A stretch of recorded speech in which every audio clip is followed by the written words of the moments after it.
Donc bonjour à tous et à toutes. Bienvenue dans la suite du webinaire d'hier. Et aujourd'hui, nous allons traiter toute la partie les effets des signaux électriques sur les capteurs et les câbles. Comme hier, je suis accompagné de Luc Mijon, ingénieur d'application, Bonjour à tous. et moi-même Colin Dizès, chargé du marketing digital. Comme hier, on a déjà fait une petite présentation d'entreprise, on va pas le refaire aujourd'hui. Je vais directement laisser la parole à Luc qui va pouvoir entamer la présentation. Luc, c'est à toi. Ok, merci Colin. Donc à nouveau, bonjour à tous. On avait parlé des aspects plutôt câbles, protection essentiellement sur ce qui était blindage, des cages de Faraday hier. Là, ce que j'expliquais, la deuxième partie sera plutôt orientée sur la partie capteur même. Donc associé à nos produits, on est un peu plus focalisé. On utilise les trois technologies qui ont été décrites, qui sont le capteur résistif, le capteur de type capacitif et le capteur de type piézoélectrique. Je vais m'arrêter juste encore une seconde. Je laisse Colin. N'hésitez pas à poser vos questions sur le chat, comme hier. Si jamais Colin estime qu'il y a des choses qui sont importantes à préciser ou s'il faut s'arrêter, on s'arrêtera. Il n'y a pas de souci là-dessus. Donc, la première technologie qui est présentée, les capteurs résistifs, le principe c'est un fil, quand il est un fil électrique, quand il est étiré, il va changer de résistance. Donc on va assembler en fait ce qu'on appelle des jauges. Donc là c'est l'exemple de droite qui sont les jauges collées sur plusieurs emplacements d'une mécanique. Et sous la contrainte, en fait, on va déformer la mécanique, on va étirer ces fils et on va changer leur résistance. On assemble ça en pont de Whetstone qui sera déséquilibré du coup par la sollicitation et délivrera un signal. L'intérêt, c'est qu'on peut fonctionner donc dans ce qu'on appelle en quart de pont avec une jauge, en demi-pont, en pont complet. On peut multiplier le nombre d'emplacements où on va mettre ces jauges pour augmenter la sensibilité ou compenser certaines déformations. Les petits symboles qui sont au-dessus du tableau correspondent aux capteurs type que l'on propose avec ce type de technologie. Donc on voit un accéléromètre ou un capteur de force. La partie MEMS qui est à côté, dont on en a parlé, c'est un élément silicium micro-usiné et qu'on va travailler donc en plusieurs assemblages de strates de silicium avec des bras dopés où on va refaire cette fois-ci un pont complet dans sa construction ou un demi-pont et qui va servir comme composant fini. Que ce soit sous sa forme jauge ou sous sa forme MEMS, l'intérêt de ces capteurs-là, c'est qu'ils répondent avec une sollicitation qui est constante, à une alimentation, et ils sont ratiométriques donc à l'alimentation et à la sollicitation. Si la sollicitation est dynamique, on va avoir une réponse dynamique. Si la sollicitation est continue, on va avoir une réponse continue. On travaille donc avec essentiellement 4 fils quand on travaille en pont complet. Et on est capable d'intégrer ce pont qui est symbolisé, donc cette fois-ci sur le schéma qui est à droite, dans un circuit plus complet où on aura une régulation de l'alimentation pour s'affranchir des variations d'alimentation, un système d'amplification qui permettra de standardiser le signal ou de l'augmenter pour non plus travailler avec des valeurs qui sont plutôt de l'ordre du millivolt, mais avoir une sortie en tension plus élevée, telle que 1 volt, 2 volts, ou potentiellement plus, qui travaille en 3 fils, et on sera capable de rajouter un fil supplémentaire qui sera une référence. On va en parler un peu plus tard. Quand on passe cette fois-ci sur la partie capteur capacitif, j'expliquais que c'était la distance de deux surfaces qui va permettre en fait de changer une valeur de capacitance d'un condensateur. Le cas simple qui est marqué ou qui est présenté sur la partie gauche, c'est un microphone, et on voit le symbole que j'ai représenté au-dessus, où en fait on va déceler une variation de pression associée à un son. Et cette variation de pression va changer le comportement de la membrane supérieure par rapport à celle qui est interne au capteur et va délivrer un signal. Cette variation de capacitance va être intégrée dans un circuit pour être proportionnelle en fait à la sollicitation. À savoir qu'il y a des avantages à cette technologie sur ce type de mesure. On peut utiliser des capteurs résistifs comme on a vu, comme un capteur de pression, comme un microphone. Celui-ci, ce qui est intéressant, c'est que comme on parle de conductance, on n'a pratiquement aucune influence de la température, il n'y a pas de résistance. L'un des inconvénients, par contre, c'est qu'on travaille avec des membranes qui sont de très très faible épaisseur pour être le plus sensible possible à la sollicitation. Si jamais on a un milieu un peu pollué, puisqu'on est directement exposé, il va falloir se débrouiller pour protéger cette membrane parce que le moindre ajout de masse par une pollution, par un peu de fluide, même une poussière, on va changer la masse en fait de ce film qui ne fait que 0,02 mm, donc 20 microns d'épaisseur. Donc on aura cette petite fragilité. Le système peut être polarisé de façon intérieure-extérieure, puisque c'est un condensateur. En fonction du type de capteur et de l'application, on va adapter l'un par rapport à l'autre. On est capable de faire ce type de technologie capacitive sur des éléments MEMS, comme j'expliquais avec des strates de silicium, les unes placées par rapport aux autres en sandwich, où on va retrouver donc la partie membrane qui va se déplacer encore une fois par rapport à la sollicitation de pression, de vibration. On a aussi une représentation sur un capteur de vitesse angulaire, qui sera un gyroscope. Et ce type de composant-là, à l'inverse de celui qu'on avait au-dessus, on ne raisonne plus avec une résistance, mais avec une notion de capacitance, ce type de circuit-là nécessitera d'avoir un circuit intégré immédiatement. On ne peut pas travailler avec un composant simple comme un pont de Whetstone. Donc, on va retrouver le schéma qui est sur la droite, où on aura cette partie capacitive et le circuit intégré, où on va en profiter encore une fois pour avoir une régulation de l'alimentation, une amplification, une standardisation du signal et une sortie analogique qui sera donc en 3 voire 4 fils. La dernière technologie, c'est la technologie piézoélectrique, qu'on va retrouver sous sa forme simple, donc qui est en fait un élément piézoélectrique, comme je l'expliquais aussi hier. Une fois qu'on va faire une sollicitation dessus, cette fois-ci on part d'un composant actif et non d'un composant passif, c'est-à-dire qu'il n'a pas besoin d'alimentation comme les deux technologies résistives et capacitives précédentes. Celui-ci est générateur en fait de son signal, sans avoir besoin d'une alimentation externe. Quand on crée une sollicitation, on va désorganiser le cristal, on va positionner donc 2 électrodes, et on va constater en fait une libération de charge associée à la sollicitation entre l'électrode 1 et l'électrode 2. Très intéressant, c'est un composant qui est très simple. Il n'est pas influencé par la température, il peut avoir une très grande raideur, ce qui est mentionné ici, on est ratiométrique, et on est capable de fabriquer l'élément sensible à façon ou d'en trouver dans la nature de façon naturelle. Et après de les usiner en fonction du besoin du capteur. Ce qui est important, c'est que comme on est sur un composant très très simple et qu'on va positionner des électrodes, il ne faut pas que ces électrodes soient chimiquement attaquées par l'environnement, donc on va quand même avoir des précautions cette fois-ci particulières à prendre, qui sont soit du gaz neutre, qui n'attaquera pas chimiquement l'élément sensible du capteur, soit du vide, où là on s'assure de ne pas avoir de corrosion.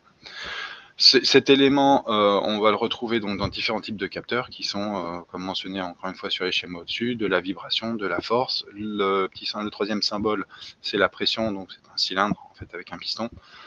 Et le quatrième à côté qui est la partie microphone, donc tout ce qui est acoustique. On est capable donc au même titre que les autres d'y associer une électronique dans son capteur, donc on retrouve l'élément sensible en rouge et le petit circuit associé. On va avoir cet intérêt, c'est qu'on va rester en 2 fils, qui nous permettra toutefois d'avoir quand même une amplification et une standardisation du signal, et potentiellement un filtrage si c'est nécessaire.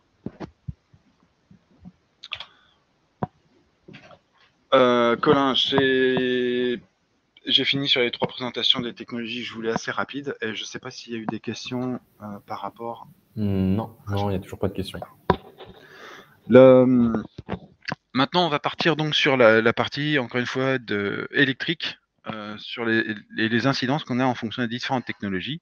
Le premier avec lequel je commence, c'est les capteurs piézoélectriques non amplifiés. Donc qu'on appelle aussi les capteurs à sortie charge, où on va essentiellement travailler avec deux types de câbles, soit ce qu'on appelle un câble coaxial, où on a un seul conducteur et une tresse extérieure, qui servira en même temps de tresse et de conducteur,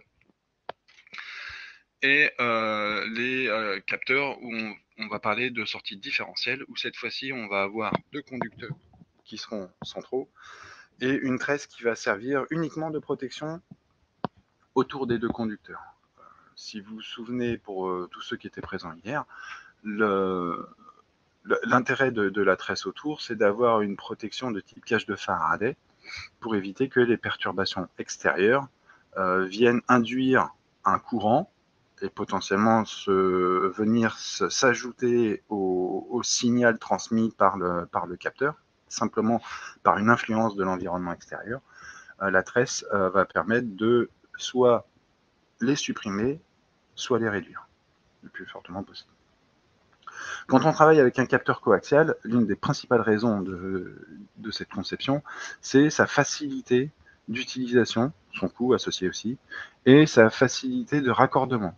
Un conducteur central avec la tresse qui est en fait le deuxième conducteur en périphérie, c'est quelque chose qui, au niveau production,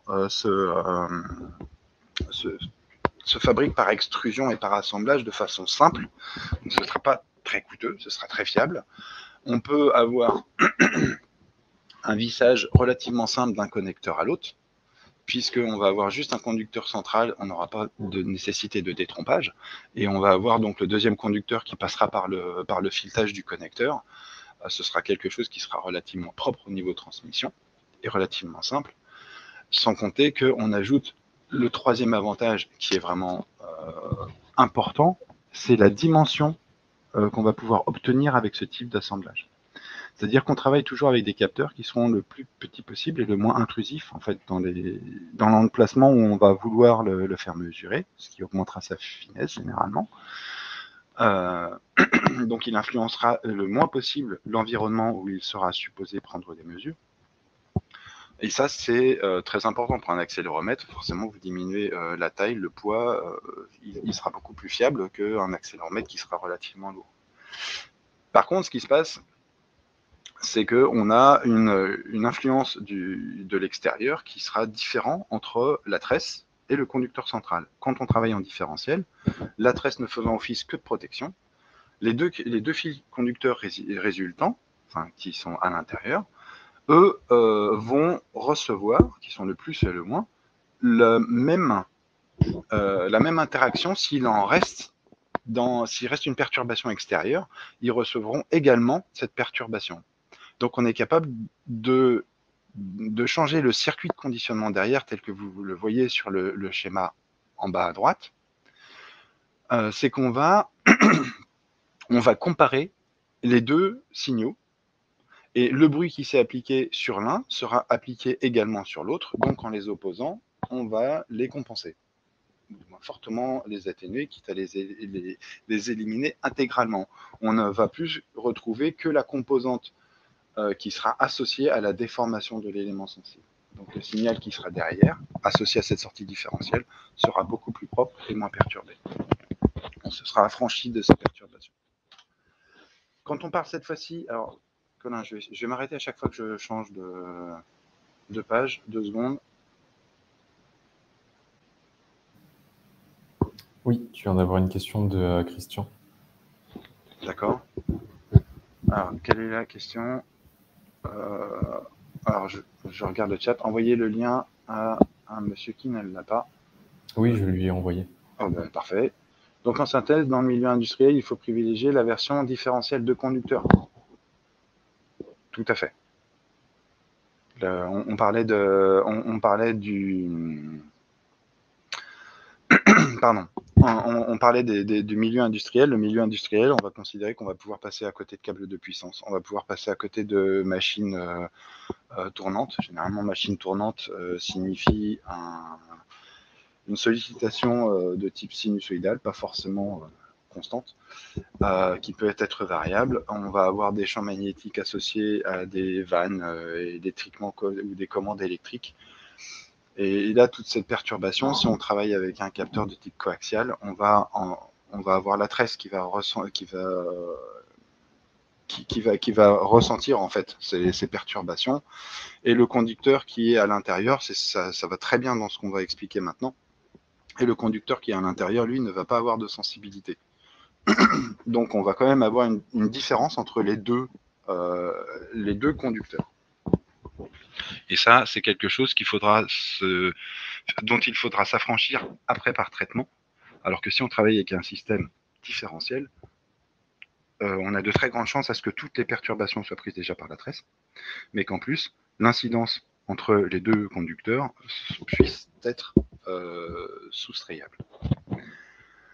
Dans le signal de type amplifié, on avait expliqué que ce soit des capteurs MEMS résistifs, capacitifs, ou de type ou avec un circuit intégré en fait dans le capteur, on va avoir 3 fils. On aura un fil de référence alimentation, un fil de plus alimentation et un fil de signal. On utilisera donc le fil d'alimentation, qui est généralement un 0 volt, comme une référence. Là, on va travailler dans ce qu'on appelle en 3 fils. C'est le schéma qui est en haut, on appelle ça la référence commune. Généralement, le signal est décalé de telle sorte à avoir un signal uniquement positif et une variation de signal qui va plus ou moins la réduire. L'exemple qui est présenté, c'est on a 2,5 volts à 0 et l'amplitude, l'ambitus en fait du signal sera plus ou moins 2 volts pour l'étendue de mesure attribuée au capteur. Cette fois-ci, on peut travailler avec une sortie différentielle. On parle bien d'un capteur amplifié. Ça ne fonctionne pas comme ça, un point de vue.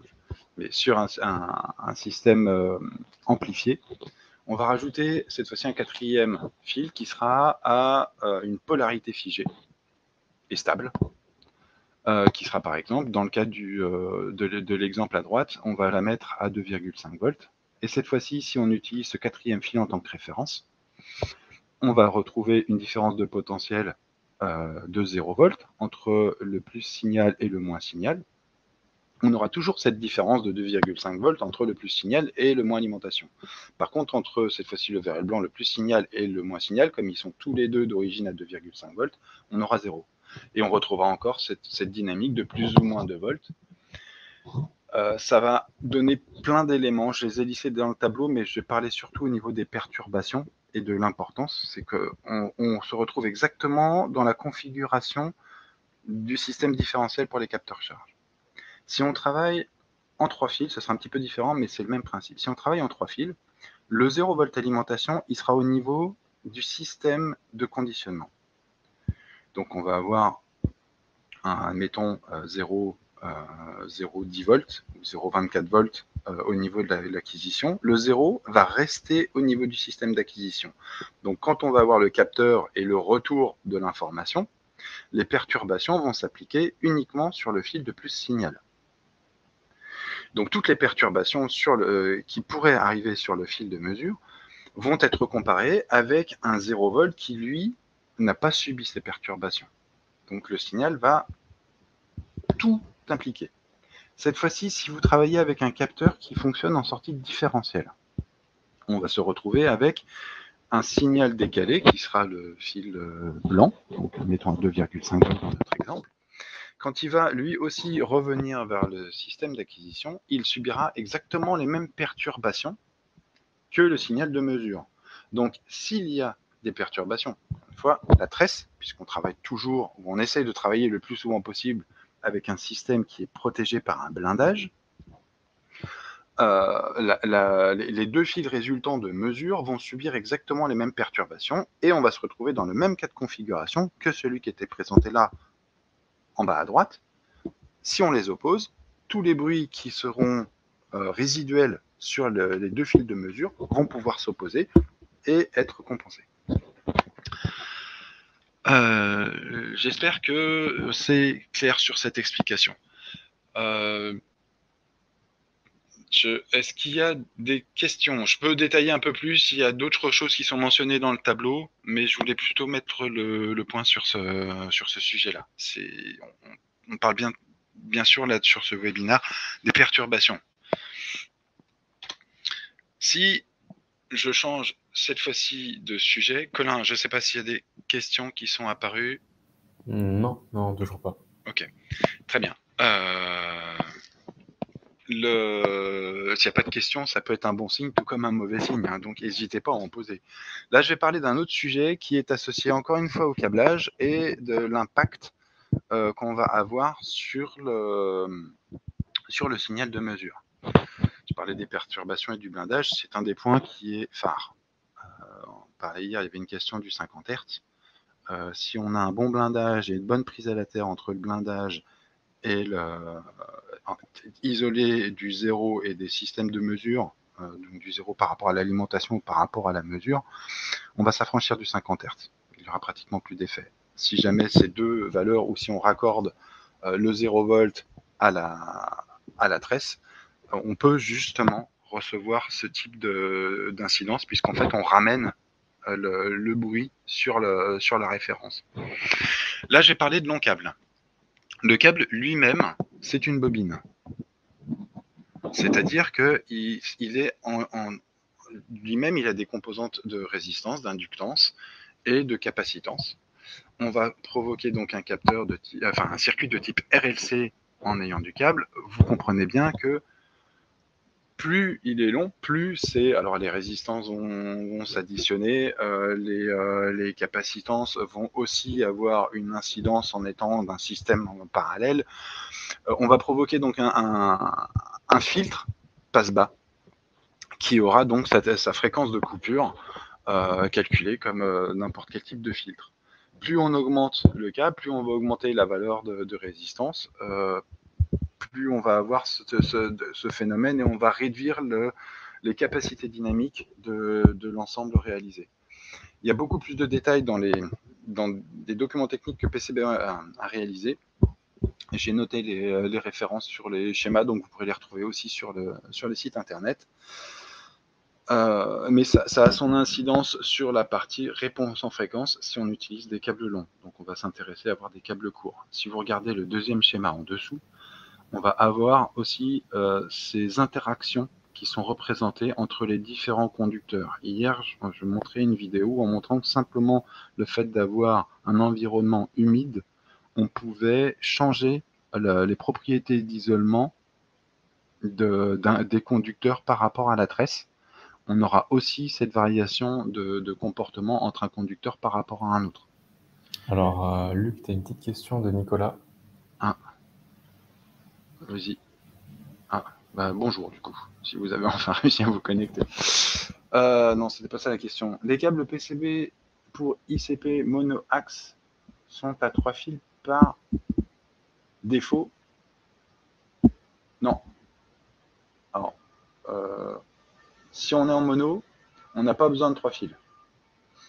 Si on est en une seule voie, on en aura 2 dans la configuration qui sera soit le conducteur central, soit le conducteur central et la tresse.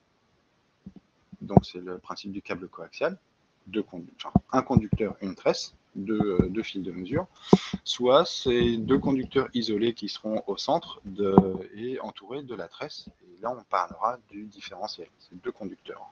Donc le troisième, on ne va pas considérer que c'est un fil, c'est un blindage. Autre avantage du capteur industriel, le connecteur de type...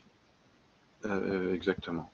Il est intéressant parce qu'il a justement le message de Philippe, c'est sur les connecteurs de pin 1000C5015 qui sont des connecteurs différentiels.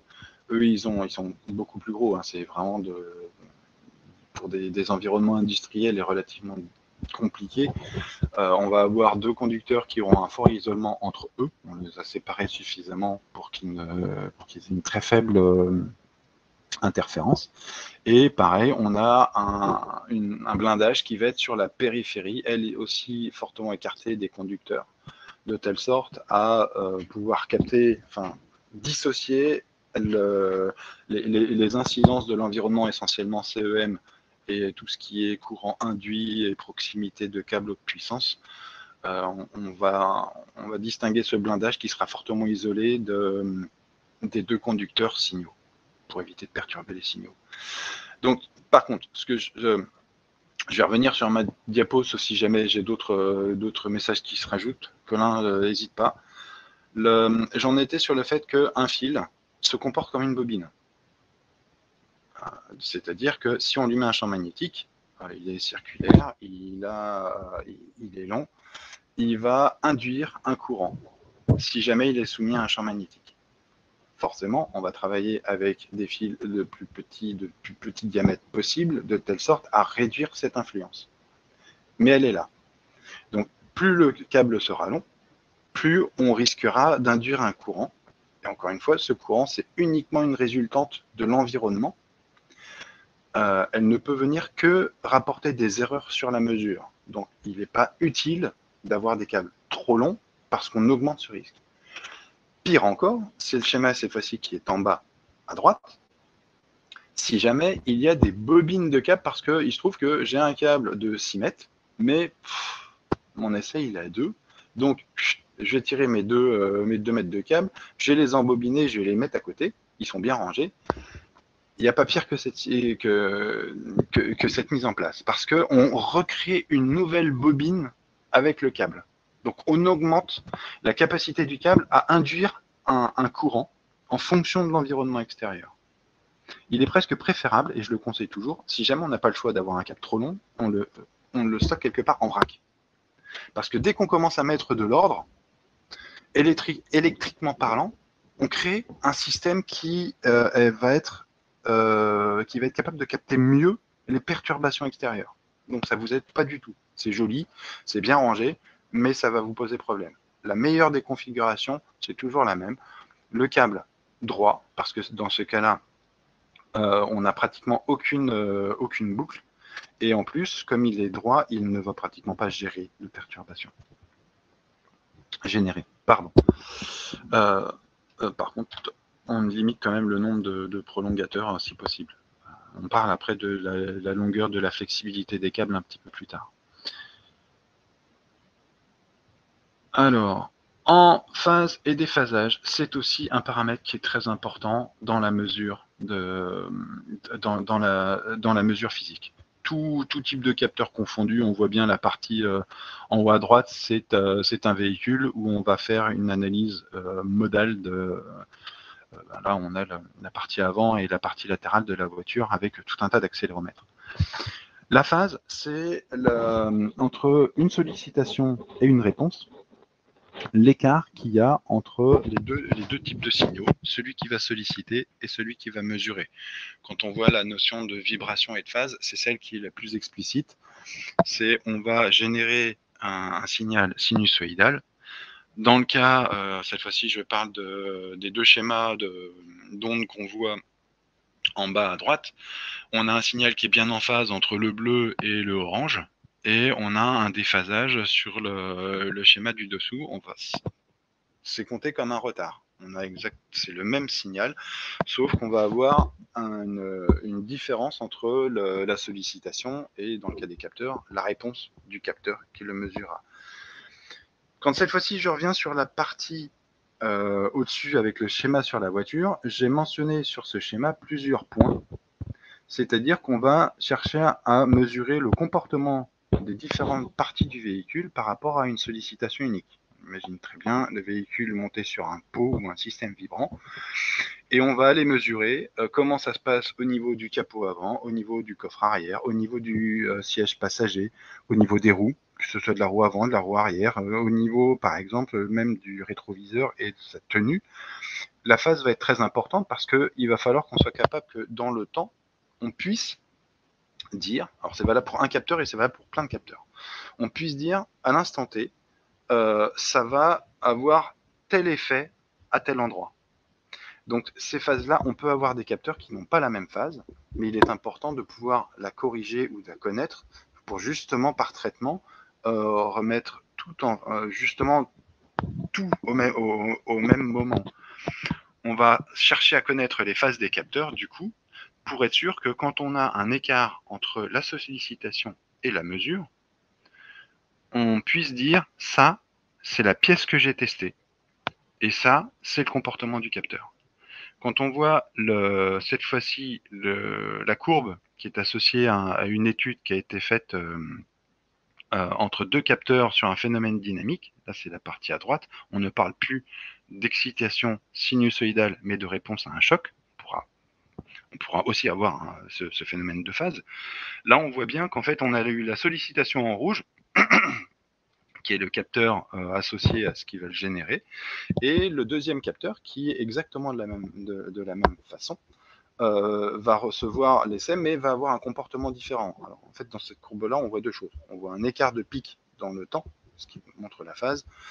On voit aussi une différence de forme qui montre que le système a aussi amorti la mesure. Ce qui est intéressant dans cet essai, par rapport à cette notion de phase, c'est que les capteurs ont reçu exactement le même impact. La seule chose qui a provoqué l'écart entre les deux, c'est qu'on a rajouté du câble. Et ce câble, comme je l'ai expliqué dans la diaporama précédente, ce câble, en fait, avec cet ajout de circuit RLC, parce qu'on lui a rajouté 150 pieds, je crois, enfin, un relativement long câble, on a changé les propriétés de réponse du capteur. On lui a rajouté justement un amortissement et on lui a rajouté un écart de phase. Qui plus est, ils étaient réglés sur la même sensibilité. On a aussi provoqué un phénomène d'amortissement. On a diminué la tension d'excitation du pont, donc on a légèrement abaissé sa sensibilité. L'essai qui a été fait sur cette étude-là, on peut aussi vous envoyer puisqu'il y a eu un document qui a été fait à ce sujet. Et là, pour montrer la résultante quand on met des câbles qui sont beaucoup trop longs par rapport aux essais et leurs incidences sur la mesure. Donc imaginez bien que ça c'était un problème dans cet essai-là de capteurs qui étaient en regard. Si maintenant vous le mettez sur le véhicule qui est au-dessus, il va falloir être capable de caractériser la phase de chacun des points, et individuellement, potentiellement. Alors généralement, on revient à des capteurs assez identiques, comme on voit sur la photo cette fois-ci qui est au-dessus. Donc la propriété même du capteur est standard, quel que soit le modèle, puisqu'on essaye de les faire répétables. Par contre, en fonction des types de longueur de câble ou des endroits où ils sont positionnés, on va s'intéresser au câble pour voir quelle va être son incidence sur la mesure, et ainsi retracer tous les capteurs, toujours le même objectif. Si à l'instant T, j'ai un phénomène, mon capteur, quel qu'il soit, a exactement le même comportement, quel que soit l'endroit où il se trouve, et si on mesure un déphasage entre ma sollicitation et ma résultante, c'est la structure qu'on veut analyser qui va être caractérisée. Câble et choc. Là, on ne va pas parler de sollicitation plutôt vibratoire comme dans l'exemple d'avant. On met toujours en avant, et c'est vrai, le phénomène piézoélectrique, et en l'associant à au capteur piézoélectrique. On va parler de nous. C'est pas entièrement juste, puisqu'en fait, ce phénomène de triboélectricité, lui, il ne fait pas de distinction entre le câble d'un capteur piézoélectrique et le câble d'un autre type de capteur, que ce soit capacitif ou résistif, ou avec un circuit qui est en intermédiaire et qui aura amplifié et calibré son signal. Le phénomène piézoélectrique, je le rappelle brièvement, c'est le même principe que si vous frottez sur votre pull, vous arrachez des électrons et ça délivre des charges. Si jamais on a un signal électrique, alors le câble, imaginez bien, le câble et son conducteur, on bouge le câble, on va faire un frottement entre les deux éléments différents, on peut avoir ce phénomène de pull qui fait qu'on libère des charges. Le problème, c'est que le signal, ce sont aussi des charges. Donc, on va immédiatement rajouter des charges à des charges et on aura un effet sur le signal qui sera visible comme des pics supplémentaires qui seront mélangés au signal de mesure. Donc, ça provoque des erreurs. Si on part sur des capteurs de type signal tension, on va quand même délivrer des charges. Ces charges-là, ce n'est pas directement le signal tension qu'on pourrait avoir ou le signal courant qu'on pourrait avoir sur le fil de mesure, mais j'ai précisé dans les diaporamas avant qu'il y a des composantes résistives, des composantes capacitives et des inductances, pardon, qui sont aussi des paramètres du câble. Et là, ces charges vont influer sur ces paramètres. Et du coup, d'une façon non plus directe, mais dérivée, on peut avoir une sensibilité à un déplacement du câble ou une sollicitation en choc. L'essai qui est fait en exemple à droite, c'est un câble de 9 conducteurs pour un capteur triaxial résistif. D'ailleurs, la référence est mentionnée entre les deux modèles qui sont comparés sur les courbes à droite. On va le positionner sur un système pneumatique de type pneu choc ou machine pop, en fonction si c'est de la marque Andevco ou si c'est de la marque PCB. Le système est exactement le même. On va impacter avec un choc de, là, l'essai a été fait avec 1500 G. Et on va voir sans aucun capteur. C'est un circuit résistif qui est stable. Ce sont des résistances assemblées, donc il n'y a aucun lien de signal associé au choc en lui-même sur un capteur. On a en fait uniquement le 0 et le signal électrique qui va sortir sur quelque chose qui devrait être 0. Et on voit bien que cet impact et justement ce déplacement des différents conducteurs entre eux et dans le câble, sa tresse et sa gaine extérieure, eh ben on est capable de générer du signal. En fonction du traitement du câble, et on sait très bien que c'est généralement quand on a les conducteurs qui sont recouverts de graphite, on va limiter ces frottements ou pas. Et que chaque câble, du coup, n'est pas égal dans un comportement de type choc. Pas uniquement une sollicitation et une vibration. Mais dès qu'on le sollicite, ces micro-déplacements, eh ben, ils vont pas se comporter de la même façon, ils vont pas résulter au même titre en perturbation, pardon, sur le signal mesuré. Vous imaginez bien que normalement on est censé être à 0. Dans un cas, on arrive à avoir un pic à 185 millivolts. Il y a une amplification, il me semble, x 60 dans l'essai. Et dans un autre cas, qui est donc la comparaison des capteurs, je vous ai dit triaxiaux résistifs, qui sont les 7284 et sa version nouvelle 7284A, on a fortement amélioré la qualité du câble, pas du capteur, la qualité du câble et de sa transmission de signal dans un environnement choc, et on parle de 1500 G. Il faut savoir que les capteurs 7284, ils sont capables de mesurer jusqu'à 60 000 G. Donc ce qu'on voit déjà à 1500 G, ce sera pas moins à 60 000. Donc simplement en ayant le câble approprié, on augmente la qualité de la mesure, l'élément sensible du capteur lui pouvant rester inchangé. Améliorer aussi de son côté, mais c'est deux choses distinctes. Ça, c'était relativement long. J'espère que ça a été très clair. Parce que ça veut dire que quand on choisit un capteur, il ne faut pas voir uniquement l'élément sensible, il faut voir son ensemble. C'est valable, encore une fois, au même titre avec les tresses et les isolements qu'on peut avoir d'un câble à un autre. Colin, est-ce qu'il y a eu des questions supplémentaires, s'il te plaît? Non, non, toujours pas de questions. Parfait, ça se trouve, elles arriveront à la fin. Excusez-moi. Donc, on arrivait aux sollicitations vibratoires, les phénomènes de phase qu'il a été, pas au niveau de la déformation même du câble, mais du capteur et de l'influence du câble de par sa longueur par rapport à la mesure. On a parlé des sollicitations, cette fois-ci mécaniques sur le câble, qui pouvaient provoquer des perturbations, notamment en cas de choc. Là, on va parler de l'importance du montage. C'est un peu la transition avec ce qu'on avait fait sur on va dire les bonnes pratiques par rapport à l'utilisation et le montage des capteurs mécaniques. Le câble, il est un peu entre les deux.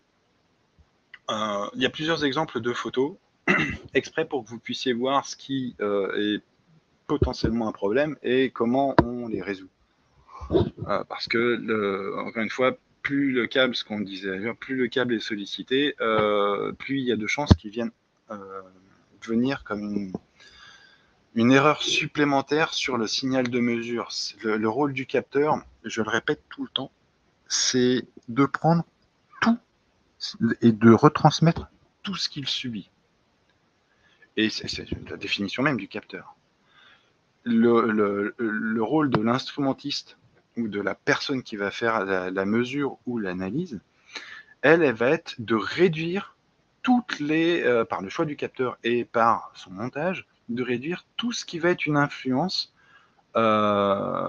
potentiellement captable par le capteur. Si jamais il y a de la température, je vais le stabiliser. Si jamais j'ai un environnement magnétique, on va dire, je vais l'isoler. Si jamais j'ai un choc et que je vais avoir un déplacement important ou une énergie importante autour du capteur, je vais faire de telle sorte à ce que le capteur soit bien monté pour que son montage, lui, propre, que ce soit par collage, que ce soit par vissage, par pincement, n'ait pas une sollicitation mécanique qui soit visible par le capteur. Si j'ai un câble, si j'ai un connecteur, je ne veux pas que mon câble subisse des vibrations ou des chocs qui vont le perturber. Si j'ai un connecteur, je vais me débrouiller à ce que le connecteur soit maintenu, connecteur pour des facilités de montage bien souvent. Il ne faut pas que le connecteur ait les contacts intérieurs, alors que ce soit du coaxial, que ce soit du 4 fil, que ce soit quel que soit le type, si c'est des soudures, je ne veux pas que l'environnement vienne influencer la transmission de mon signal et sa qualité. Si j'ai on va qualifier, et c'est d'autant plus vrai entre PCB et notamment les produits en DIFCO, c'est vrai aussi avec les produits IMI. À chaque fois qu'on a des raccordements, on aura qualifié bien souvent le capteur, son connecteur et son câble. Si jamais je change pour des questions de prix, de pratique, de c'est disponible, je l'ai dans un coin et que j'utilise quelque chose qui a des tolérances, j'ai parlé cette fois-ci des conducteurs centraux des connecteurs, qui sont légèrement différentes, ça se trouve, il y aura un petit jeu. Ou alors, ce sera une contrainte trop importante. Je vais y mettre un choc, je vais y mettre une vibration. Ce petit battement ou cet écart de tolérance qui fait que ce ne sera pas tout à fait maintenu, ça se trouve, ça va fatiguer ce raccordement. Et qui dit fatigue, dit...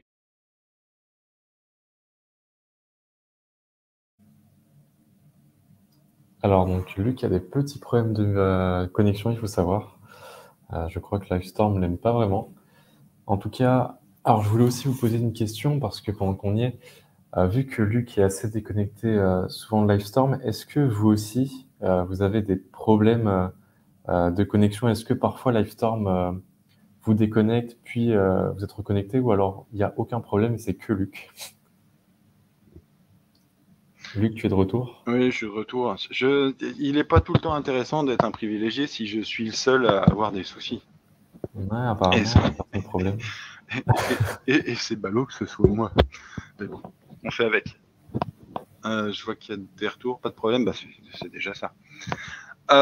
Donc voilà ce que je disais, et je ne sais pas où je m'en suis vraiment arrêté. Si jamais on a des connecteurs qui ne sont pas adaptés ou qui ne sont pas testés en paire avec les capteurs, on peut provoquer dans le temps, et quand on parle de vibration, puisque c'est quand même bien souvent PCB est une référence pour les capteurs de vibration, nous trouverons une belle solution. Parfait. Ce que je veux dire, on parle de cycle, et l'usure, la fatigue des matériaux, ça fonctionne avec un certain nombre de cycles et leurs limites. Donc automatiquement, on augmente un risque de fragilisation. Donc on tient bien le câble, on ne le pince pas parce que c'est pareil, si jamais on pince dans des conditions extrêmes, ce qu'on va faire, c'est qu'on va fragiliser mécaniquement les conducteurs. Et si on les casse, on génère d'autres soucis. Les 4 exemples qui sont présentés ici, en petite photo en bas à droite avec la validation verte, c'est volontairement des capteurs un peu particuliers. Le premier, en fait, c'est on montre bien le rayon de courbure qu'on aime, de telle sorte à ne pas avoir de sollicitation, justement de pincement du câble. Le deuxième, c'est une barre de Hopkinson. Donc, il faut savoir qu'avec cette barre de Hopkinson, les capteurs qui sont présentés, c'est ces fameux 72-84. On va taper jusqu'à 200 000 G pour caractériser le capteur. On va essayer de faire de telle sorte que si le capteur, on le caractérise, on a bien vu que le câble pouvait se comporter, on va coller le câble pour que lui subisse pratiquement rien de la sollicitation. Sinon, on est en train de caractériser non plus l'élément sensible, mais le câble. Et si nous, on monte comme ça sur notre installation de caractérisation, c'est pas du tout sûr que l'utilisateur derrière va le tester dans des conditions similaires. Il pourra s'affranchir du choc sur le câble par son montage, mais par contre, voilà, il faut pas que nous, on le mette dans une condition et qu'il soit utilisé dans une condition différente. Sinon, on perd des propriétés. Le troisième, c'est la vibration, où on voit bien en comparaison de surtout de l'image qui est en haut à droite, le câble étant pas maintenu, on ne sait pas du tout ce qui va se passer, c'est pas bien du tout. Sur celui qui est cette fois-ci en bas et complètement à gauche, on a bien tenu le câble, il a un angle propre, il n'y a aucune chance qu'en X, Y ou Z, il ait une sollicitation qui lui génère un déplacement. Donc on va avoir une bonne stabilité de la mesure et aucune interaction associée à la vibration du câble. Et le connecteur, normalement, ne devrait pas subir non plus trop de vibrations. La partie en bas à droite, alors ça, c'est un banc qui est assez atypique que beaucoup de personnes en test et mesure, c'est plutôt du militaire, ne connaissent pas. C'est un banc PCB qui est un système de capteurs PCB de pression dynamique pour faire des essais sur les munitions. Le capteur est à membrane affleurante, à même la balle, et on va mesurer la pression au moment où la balle quitte la douille. Imaginez bien que ça a énormément d'énergie. La structure qui est, elle est relativement robuste, même si jamais elle est beaucoup plus lourde que le câble et qu'il n'y aura pas beaucoup de vibrations, ça va quand même représenter beaucoup d'énergie. Donc on va maintenir le câble pour qu'il ne subisse pas à terme soit des dommages, soit ne reflète justement cette vibration de la structure qui serait perçue au sein même du câble et retransmise en parallèle du signal. J'arrive à ma dernière page, je dépasse encore un peu. Ce qui est important, c'est au niveau de la vérification d'un capteur. Quand on avait fait la partie mécanique, on avait précisé comment bien le monter, bien le démonter pour s'affranchir de problèmes sur le capteur qu'on pourrait générer en le démontant ou en le montant. Là, on va parler donc de la partie électrique. Chacun des capteurs a des propriétés, qui peuvent être contrôlées et en les contrôlant, on va être capable de déterminer s'il est d'apparence sans souci, de comportement sans souci, électriquement différent de ce qui a été fourni quand on l'avait livré neuf, donc potentiellement le reflet d'un souci interne. Et après, avec quelques essais, en fonction de la technologie, c'est pour ça que j'ai distingué les uns par rapport aux autres, on va pouvoir dire s'il a un comportement normal ou s'il est déjà différent. Le meilleur des exemples que j'ai, déjà l'aspect visuel. Si vous voyez comme j'ai représenté, alors c'est des petites photos, mais parce que pas besoin de les mettre en grand écran, si vous voyez déjà une gaine qui est pincée, la gaine, elle a une mémoire de forme. Si on est allé au-delà de sa déformation élastique et qu'on est dans la déformation plastique de la gaine, ça veut dire qu'on a eu énormément d'efforts, pincement, flexion, torsion, on sait tout de suite que ce qui est à l'intérieur aura été maltraité aussi.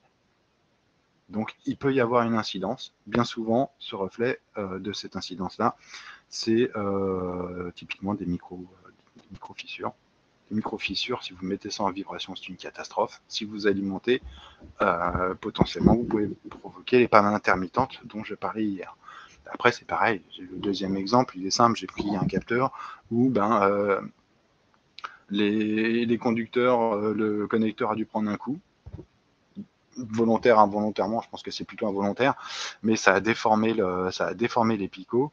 Imaginez bien que même si on dressait les picots, ils auront été fragilisés. C'est un signe que le capteur a de grandes chances de ne plus être fonctionnel à terme. Potentiellement, il peut fonctionner encore, mais il sera déjà fragilisé. Tout ça, déjà au niveau visuel, on va pouvoir tirer des informations. Après, il y a ces valeurs électriques. On sait que le déséquilibre d'un pont de Whetstone, qui est permanent, lui, est un signe d'un problème.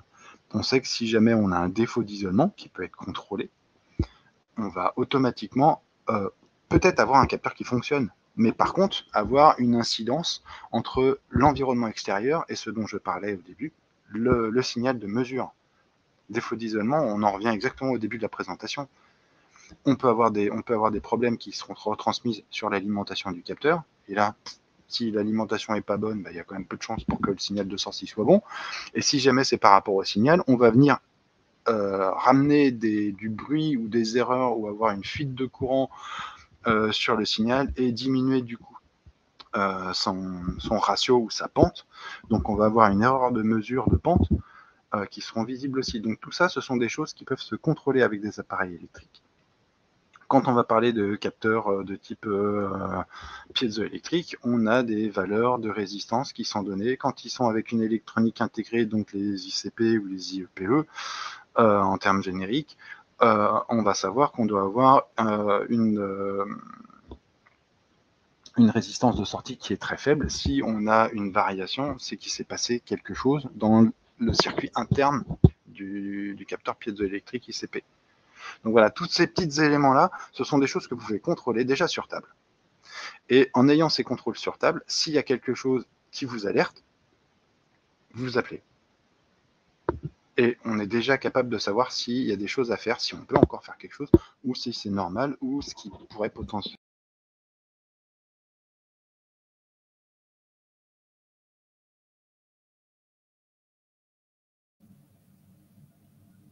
C'est dommage, on arrivait presque à la fin, mais Luc nous a encore laissé.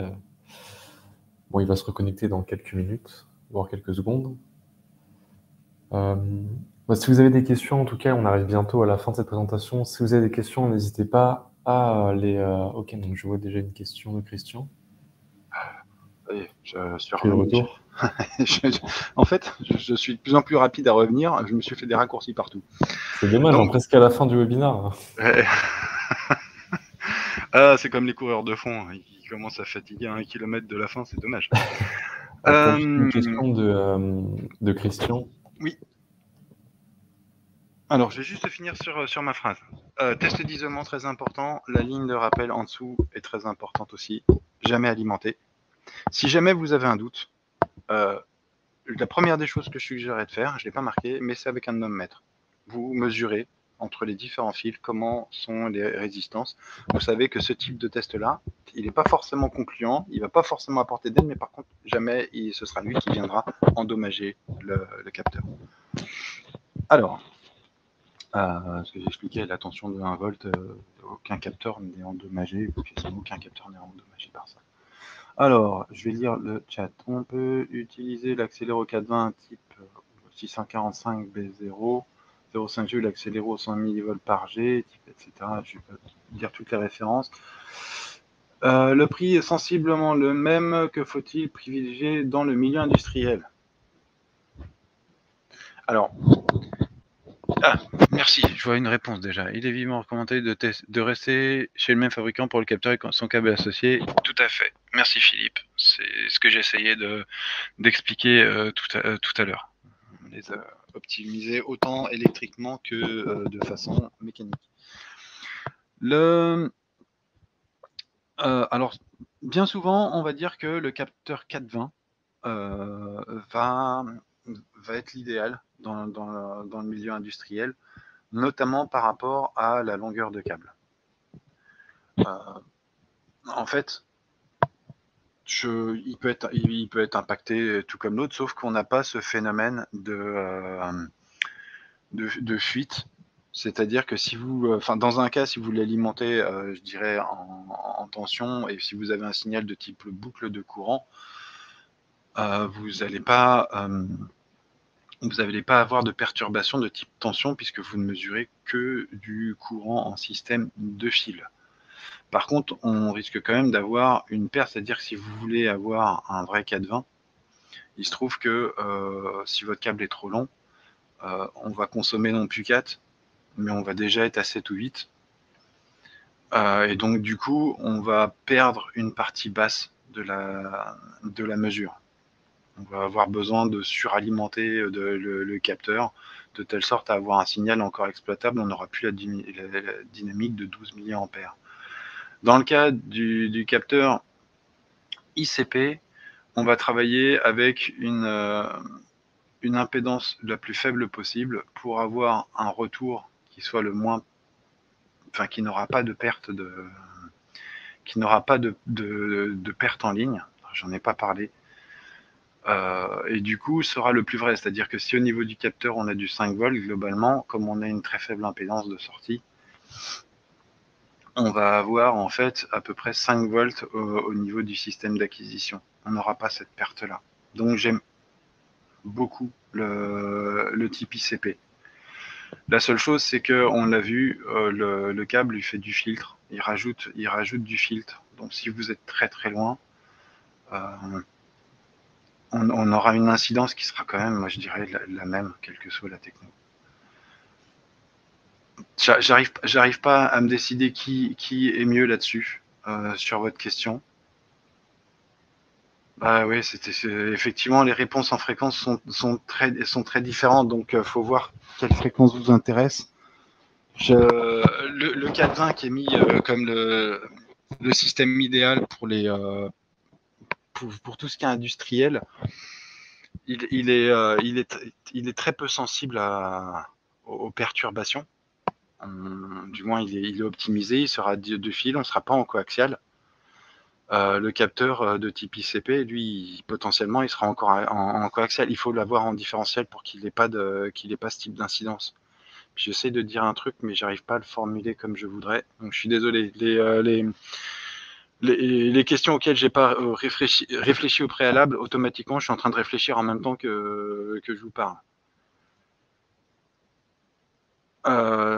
Il sera plus important de connaître votre environnement, je dirais, dans ma meilleure réponse, de connaître votre environnement industriel, puisque là, généralement, sur ces capteurs-là, on va parler d'environnement industriel très perturbé, pour savoir où sont vos sources de perturbation. Ça peut être du câble de puissance, et ça, on sait qu'il faut s'isoler.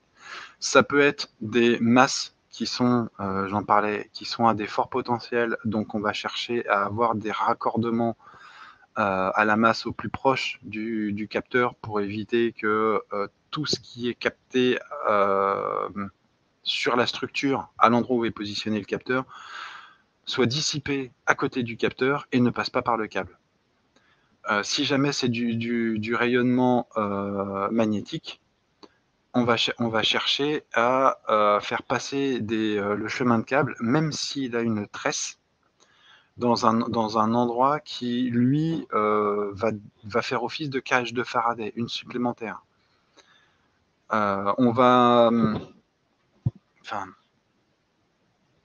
Si on a du bruit électrique, je vous dis, si jamais il y a plein de câbles et des câbles de puissance, on va avoir un phénomène d'induction, donc on va essayer de séparer les chemins de câbles pour les éviter. Et tout ça, c'est indépendant de si vous travaillez en 420 ou en tension.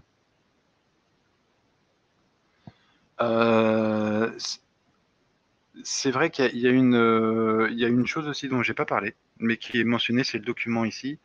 PCB France travaille sur un document qui reflète en fait essentiellement les parties électriques des capteurs et ces fameux tests qu'on peut faire, je dirais, sur table pour voir. On a les bases électriques de câblage des capteurs, les précautions à prendre quand on est dans tel ou tel type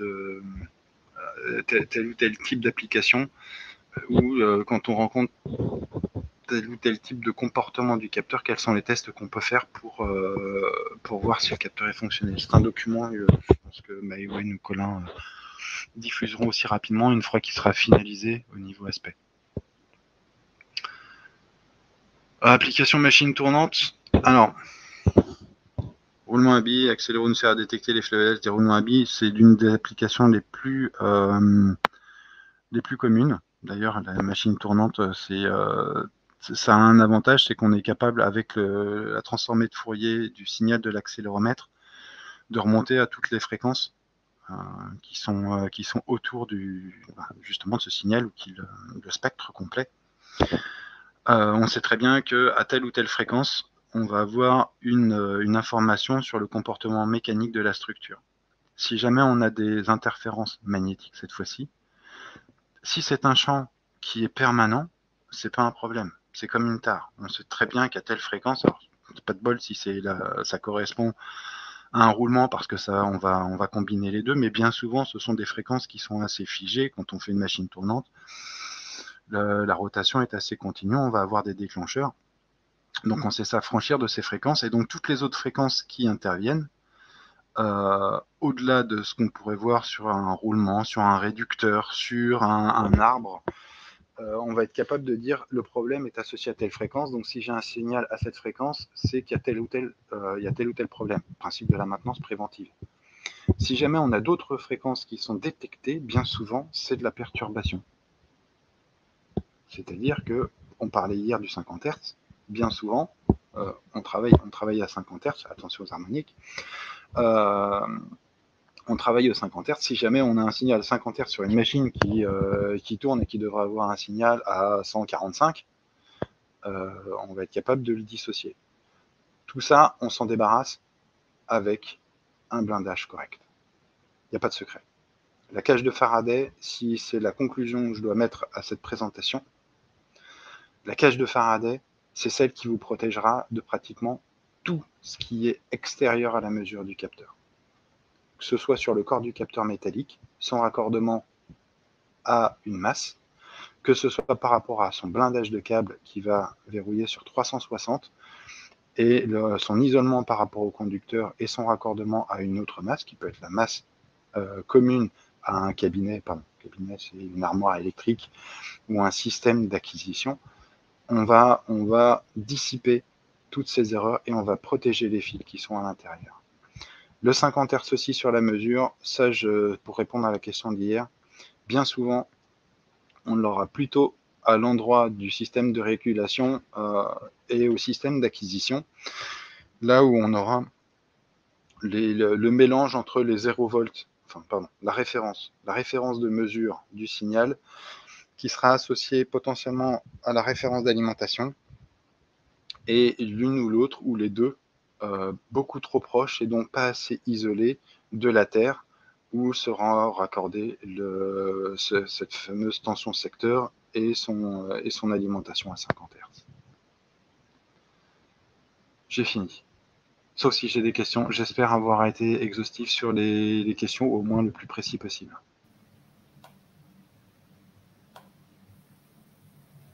Oh. Merci Luc pour cette présentation. Comme il le disait, n'hésitez pas à poser vos dernières questions, il sera un plaisir d'y répondre. Bonne année à vous. Et oui, bonne année aussi. Et je voulais faire aussi une petite aparté par rapport donc, à la suite de nos webinaires.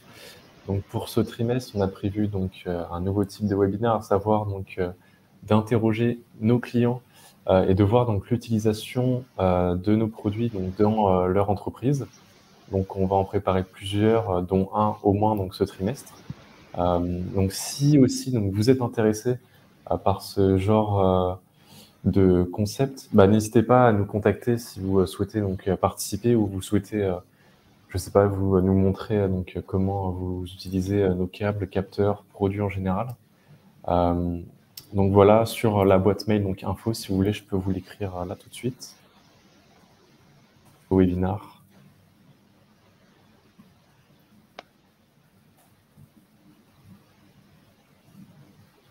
Voilà.